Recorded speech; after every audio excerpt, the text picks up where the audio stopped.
Hello and welcome back. I'm your host, Lucas Masiello. And I'm your host, Nathan Robillard.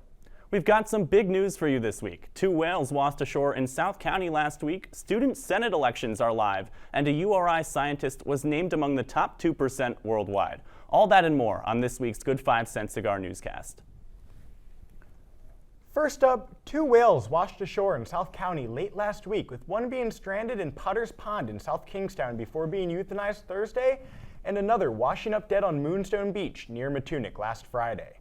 The Mystic Aquarium's animal rescue program coordinated with officials to handle the stranded whale, with a spokesperson telling reporters last Thursday that the whale was likely a juvenile fin whale experiencing health problems, and that euthanasia was the most humane option to ease the whale's suffering. Preliminary necropsy results determined that the whale was suffering from an infection and a parasite in the brain, which likely led to it becoming stranded in the pond. Stay tuned for further updates. Later, we'll check out a bakery in South County and recap yesterday's elections, but first, I'm going to pass you off to Zach Petrick for this week's Roadie Sports Corner.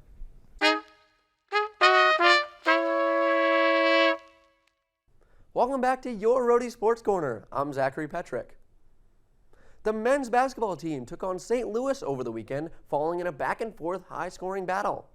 Peter Gigliotti has the story. When you score 91 points in your home arena and you lose the game, it's a shame.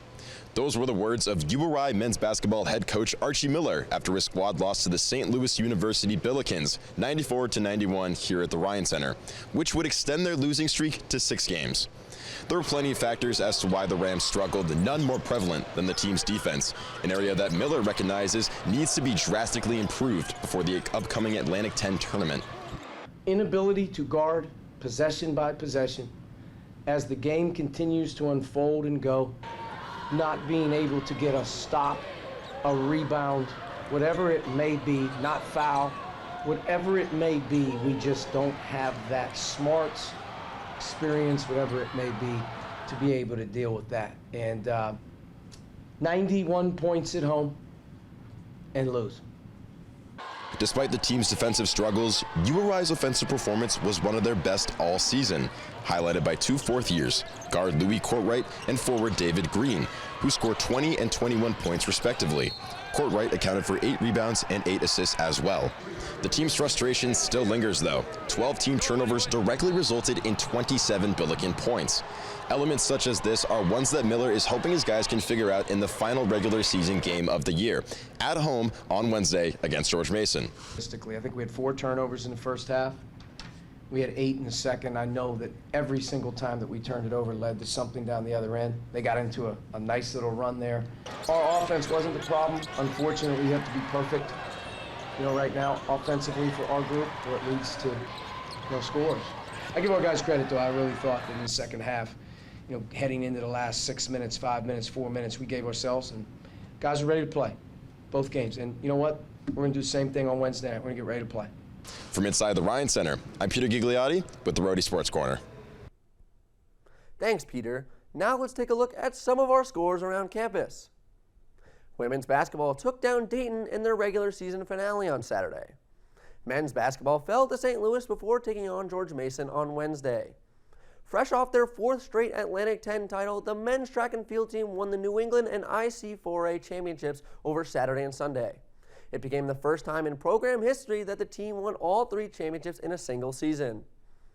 Women's track and field placed 2nd in the New England championships and also participated in the IC4A over the weekend. Tennis defeated Stony Brook and Hofstra to extend their win streak to 6 on Saturday and Sunday.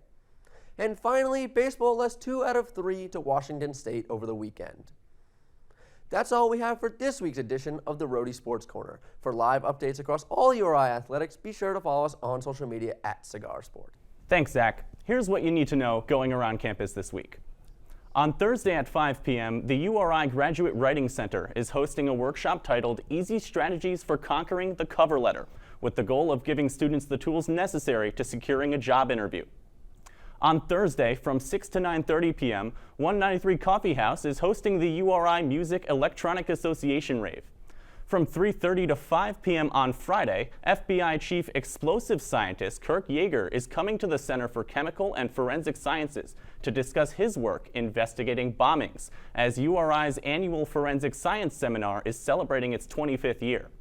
And finally, on Saturday, starting at 9 a.m., the Fine Arts Center will welcome local high school musicians as they host the RIMEA High School Jazz Festival. Yesterday, voters in 15 states flocked to the polls to vote in their party primaries in what analysts call Super Tuesday. Donald Trump won 14 states in play, taking home delegate jackpots from Texas, California, Virginia, North Carolina, and more, with Nikki Haley only winning Vermont.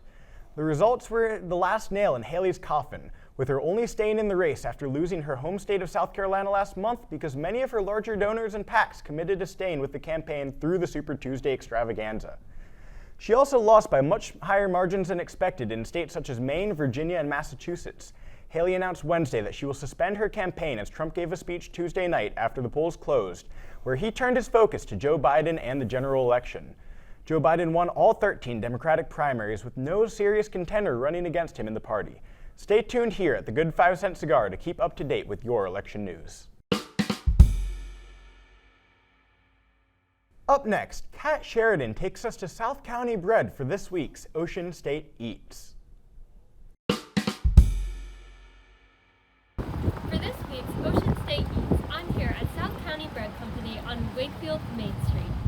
After many years of wanting to go on his own, we finally kind of took the plunge, and we started out small at URI. Actually, we rented out a spot in the front of Kingston Pizza because it was during COVID, so no one could dine in. We got an oven, and we were weekend warriors and sold everything on the weekend, and it took off. So we ended up getting a bigger space. South County Bread Company has also won a number of awards.